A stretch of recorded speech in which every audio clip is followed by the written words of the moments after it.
So hi guys, welcome to I am Blaster. Let's start our today's session that is based upon on quants. And आज जो हम लोगों ने question लिया है बहुत ही मिनी सीरीज है। तो ये क्वेश्चन है हमारा क्वांटिटेटिव एप्टीट्यूड का परसेंटेज क्वेश्चन। और मैं आप लोगों को ये भी बताना चाहता हूँ कि if you are targeting CAT, तो कैट में भाई किस तरीके से क्वेश्चन आते हैं। क्या डायरेक्ट अप्रोच से क्वेश्चन आते हैं या इनडायरेक्ट अप्रोच से क्वेश्चन आते हैं, या आखिर अगर उस टाइप के क्वेश्चन को हमें करना है तो हम किस तरीके से करेंगे। तो without wasting our time let's come on the question. अब देखो ये क्वेश्चन है, ये क्वेश्चन यहाँ पे क्या कह रहा है, कह रहा है A earns 25% more than B, C earns 25% more than A. Now A earn 20% more than D and E earn 20% more than A. तो यहाँ पे हमारे पास पांच लोग हैं, A B C D and E. And अगर आप देखेंगे इस क्वेश्चन को ध्यान से, तो चाहे डायरेक्ट वे में कहो चाहे इनडायरेक्ट वे में कहो, सबका रिलेशन ए से दिया गया है। और ये बेसिक क्वेश्चन है परसेंटेज का, और इसको हम कैसे टारगेट करेंगे सबसे पहले आप ये समझो। तो देखो यहाँ पे जब यहाँ पर हम बात करते हैं 25% का, तो आप लोगों को पता होना चाहिए कि ये फ्रैक्शन में ये 1/4 होता है। अगर हम बात करते हैं 20% का, तो फ्रैक्शन में ये 1/5 होता है। ठीक है, अगर आप लोगों को इतनी बात पता है तो आप इस क्वेश्चन को बहुत आराम से कर लोगे। अब इसमें देखो यहाँ पे क्या कह रहा है, कह रहा है A earns 25% more than B, more than B. इसका मतलब 25% का मतलब होता है 1/4, और ए जो है वो 25% मोर अर्न करता है किससे, बी से। तो अगर मैं आपसे बात करूं तो ए कितना हो जाएगा, तो आप बोलोगे सर ए हो जाएगा 5/4 ऑफ बी। ठीक है, तो ये चीज हम लोगों ने यहाँ पे लिख ली कि ए हो जाएगा कितना, 5/4 ऑफ बी। ठीक है, फिर अगर हम देखें यहाँ पे, तो यहाँ पे क्या कह रहा है, C earns 25% more than A. Now C is earning 25% more than A. तो सी कितना हो जाएगा, तो आप कहोगे सर वही सेम हो जाएगा 5/4 ऑफ ए। तो ये भी हो गया। Now A earn 20% more then, 20% is 1/5। And now it is saying that A earns 20% more than D. तो A कितना हो जाएगा भाई, 6/5 ऑफ D हो जाएगा। एंड लास्ट वाला हमारा क्या कह रहा है, E earns 20% more then A। E जो अर्न करता है वो कितना होता है, वो 20% मोर देन A होता है। 20% इज 1/5, तो अगेन 6/5 ऑफ A।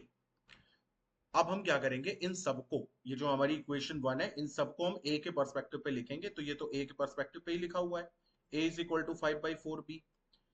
नाउ इस केस में देखो a is equal to what, तो a is equal to 4/5 of c, a is equal to 6/5 of d and a is equal to 5/6 of e।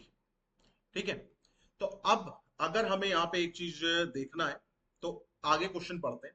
यहाँ पे क्या कह रहा है, e a b c d e earns N integer amount which is less than 100, यानी कि a b c d का जो अमाउंट होगा वो 100 रुपीज से कम होगा। अब यहां पर अगर हम देखें तो a is 5b, a is 4c, a is 6d, a is 5e। तो यहाँ पे हमें कुछ नंबर्स मिल रहे हैं, कौन कौन से मिल रहे हैं, 4 5 एंड 6। तो हम कह सकते हैं भाई a is multiple of 4 5 and 6। तो अगर हमें 4 5 और 6 का मल्टीपल निकालना है, तो एक ही टेक्निक है हमारे पास, एलसीएम। तो 4 5 6 का एलसीएम लोगे तो आपको क्या क्या मिलेगा भाई, 2, उसके बाद फिर अगेन 2 and 3 एंड 5। तो 5 into 3 15, 15 into 2 30, 30 into 2 60। तो हमें एलसीएम यहाँ पे कितना मिल गया, 60। तो इसका मतलब ए की जो वैल्यू हो सकती है वो 60 हो सकती है, 120 हो सकती है, 180 हो सकती है, कुछ भी हो सकती है ना। बट यहाँ पर क्या कह रहा है, अमाउंट लेस देन 100। तो लेस देन 100 मतलब ओनली पॉसिबिलिटी क्या आ गई, 60 आ गई। तो अगर हम ए को मान लेते हैं 60, तो बी कितना हो जाएगा भाई। तो चलो बी निकालते हैं यहाँ पे, कितना हो जाएगा, A is equal to 5/4 of B है। ठीक है, इसको डायरेक्टली सॉल्व करते हैं यहाँ पर।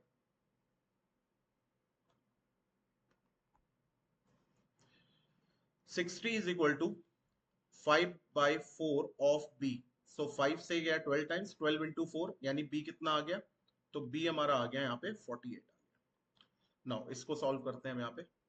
60 इज इक्वल टू 4/5 ऑफ सी। तो 4 से ये गया कितनी बार, 15 टाइम्स। तो सी हमारा कितना आ गया, सी हमारा आ गया 15 into 5 यानी 75। फिर यहां पर आते हैं, 60 is equal to 6/5 of D. 6 से गया 10 बार, तो d इज इक्वल टू कितना आ गया, तो d इज इक्वल टू आ गया हमारा 50। और यहां पर देखते हैं तो 60 is equal to 5/6 of e। तो 5 से गया 12 टाइम्स, 12 into 6, तो e कितना आ गया, e हमारा आ गया 72। ठीक, तो अब हमें ये चीज पता चल गई आराम से। इसको मैं हटा देता हूं। तो ये तो बेसिक कैलकुलेशन थी। नाउ अब हमारे पास ये चीज आ गई है यहाँ पर कि ए कितना है, बी कितना है, सी कितना है, डी कितना है। अब हमसे देखो क्वेश्चन में क्या पूछा जा रहा है। Then find the difference between three times of A B C. So A plus B plus C कितना हो जाएगा, 5 8 13, 8 4 12, 12 और 6 183, तो 183 into 3 minus 2 times of E and D. So E and D कितना आ जाएगा भाई, 2 and 7 5 2 into 2। So 3 into 3 9, 8 18 into 3 54 minus 2 44। So 9 minus 4 5, 4 minus 4 0, and 5 minus 2, so 305 is the correct answer. So I hope कि आपको ये चीज समझ में आई होगी, है ना। क्वेश्चन देखने में बड़ा है, बट एक प्रैक्टिकल अप्रोच के साथ करा जाए तो बड़े आराम से हम इसको कर सकते हैं। अगर आपको वीडियो अच्छा लगा हो तो चैनल को सब्सक्राइब करिएगा एंड वीडियो को लाइक करिएगा।